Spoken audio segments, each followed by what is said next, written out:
Hi guys, good morning. Tutorial muna tayo. I-twist nyo dito. Ganito lang guys, kaliit or kanipis. Yung inaano natin, yung stem natin. Paano magawa ng anong tawag dito, yung mga side or yung mga pillars. Paano gumawa ng pillars. Ayan, hilahin nyo. Tapos ganinin nyo. Hawakan nyo yung pinakagitna. Tapos siguraduhin nyo magkaganunan sila. Ayan o. I-twist nyo. 1, 2. Tapos pagsamahin nyo. Meron na kayong isang fillers.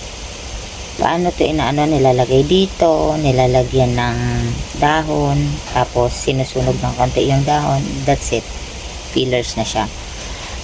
Kaunti ang nagagamit na anong tawag nito? Ng fuzzy wire, plus maganda siya tignan kaysa doon sa mga dahon-dahon na ginagawa, 'di ba? Minsan ito mukha din siyang bulaklak na nakatupi. Alam niyo yung parang mga rice 'di ba?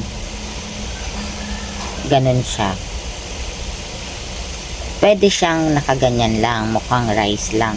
Pwede nyo din siyang i-bend na paganyan kasi depende yan sa himas nyo guys. Pagalingan ng himas yan. So, pwede siyang ganyan. Ako binibend ko pa to minsan pag nandun sa pinakaharap ng bouquet kasi ito yung nagiging pantakip ko. Ginaganyan ko yan.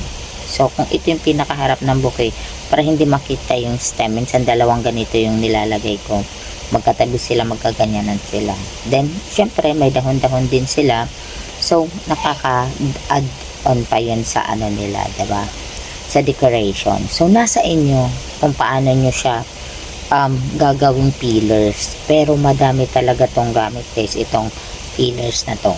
Tsaka, dalawa lang na fuzzy wire ang magagamit nyo. Kasi minsan, pag nagawa tayo ng mga, diba guys, ng mga leaves, ang daming fuzzy wire ang nagagamit natin.